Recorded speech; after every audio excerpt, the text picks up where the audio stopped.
من تحت خط الفقر إلى النجومية ثم الحبس، القصة الكاملة لأزمة عصام صاصة.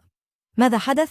بدأت أزمات مطرب المهرجانات عصام صاصة عندما ألقت الأجهزة الأمنية القبض عليه بتهمة القتل الخطأ بدهس شاب بسيارته أعلى الطريق الدائري.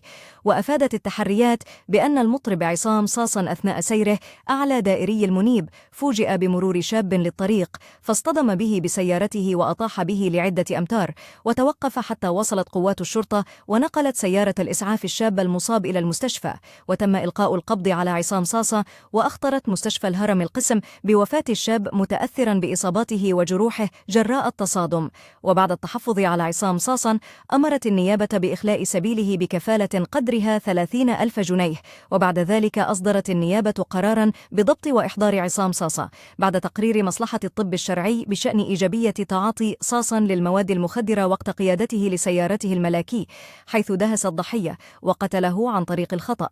تنازلت زوجة ضحية عصام صاصة أمام المحكمة عن اتهام عصام صاصة بالقتل الخطأ لزوجها الراحل بمحض إرادتها عنها وعن أولادها. بعد صلح عصام صاصة مع أسرة الضحية، واجه تهمة جديدة، حيث أحالت النيابة عصام صاصة إلى المحاكمة الجنائية بتهمة تزوير توكيلات لانتداب محامي بعد سفره خارج البلاد. شارك مطرب المهرجانات عصام صاصة جمهوره ومتابعيه. مقطع فيديو ظهر خلاله منهارا من البكاء، وذلك أثناء تواجده خارج البلاد بدولة الإمارات، حيث أشار أنه سيتم القبض عليه أثناء وصوله لمطار القاهرة.